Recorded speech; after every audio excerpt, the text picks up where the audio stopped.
Assalamu alaikum children, and welcome to another episode of Qasasul Atfal. My name is Samira and I'll be keeping you company for the next hour. This is our special time where we get to learn the fun way. We read stories, we watch cartoons, and we learn about everything around us. Come a little closer, hold my hand. Let's go to that special place where we have so much fun. Let's learn about Islam and Nabi sallallahu alaihi wasallam.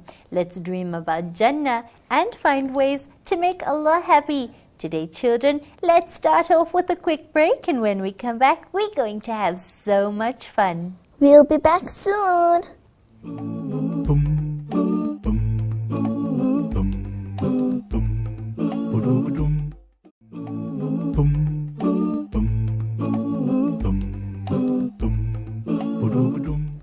Welcome back, children. Children, do you remember our little guest in studio? Assalamu alaikum, Zini. Walaikum salam. And how are you today? Alhamdulillah. That's good, mashallah. How was your day at school? Oh, it was so nice. Really, mashallah. Did you study hard? Yippee. And did you remember to make dua for us when you were studying? Of course, I remember today. And inshallah, we remember to make dua for you too. Children, Jazakallah. did you remember to make dua for us?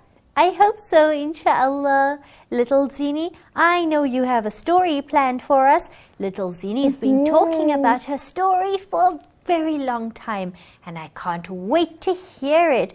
Children, would you like to listen to the story? You would? MashaAllah. Little Zini, please don't waste any more time. Read the story to us right now. Okay. Mummy, you never ever listened to me.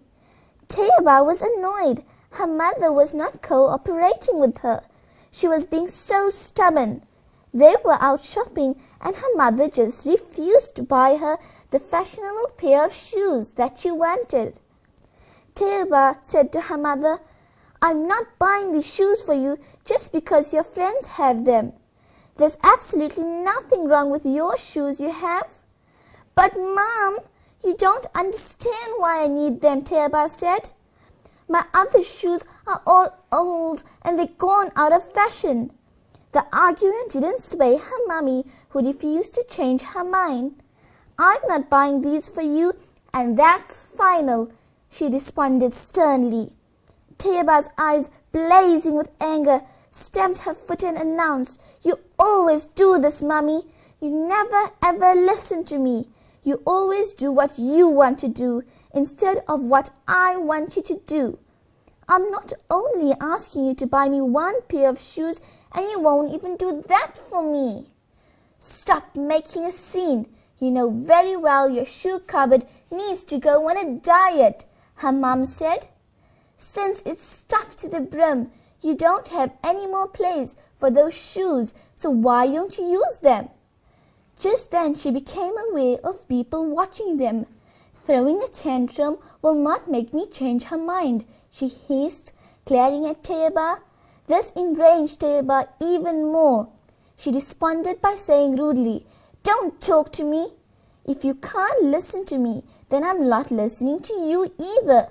She moved away from her mother and sulked in a corner. Oh no, what a naughty little girl. Sulking in a corner like that. I hope naughty. you don't throw tantrums like little Zini. No, I'm not like Tayyiba. Good, mashallah. I can't wait to hear what happens in the rest of the story. I wonder if little Tayyiba gets her shoes. Or what will Mummy do? I don't know what I'd do if my little child threw a tantrum like that.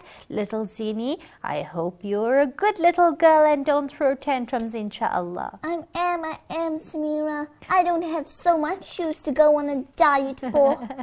MashaAllah.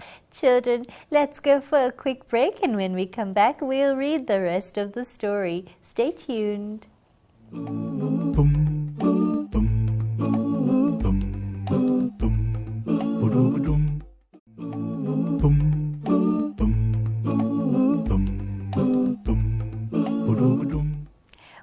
back, children. Have you been listening to the story that little Zini's been telling us about this little naughty girl called Taiba who was throwing a tantrum in the middle of the shops just for a new pair of shoes? I wonder what's going to happen next. Let's read on with the story.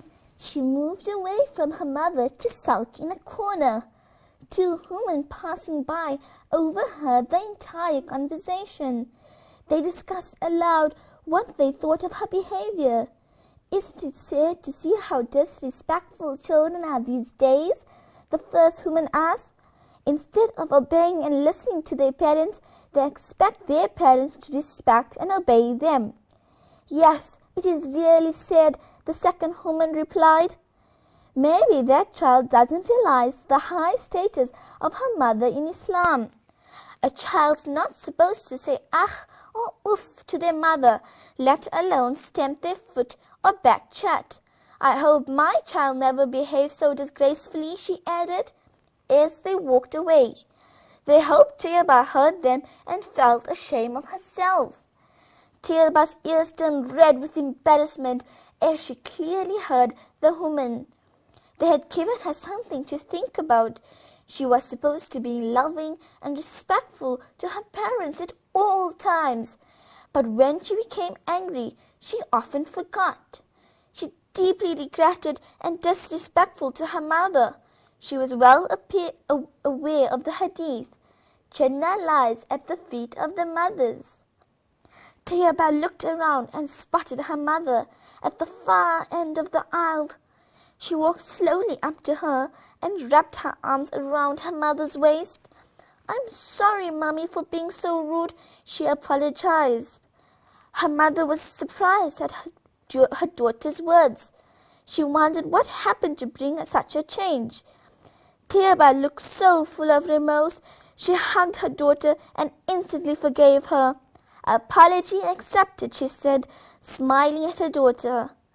She then teasingly asked, Does this mean you don't want the shoes anymore? What a lovely story, little Zini. Jazakallah for telling us such a beautiful story. No problem. Oh, I definitely learned something from the story, and I hope you learned something too, little children. If you throw tantrums, then inshallah this story will help you remember to be a good little child and not to be naughty at all, inshallah. Little Zini, I thank you for such a beautiful story. It was really fun listening. But we've come to the end of another show. Don't worry, we'll be back again soon. Don't forget to email me on samira@itvnetworks.tv. Until next time, fi amanillah, assalamu alaikum and bye. Bye.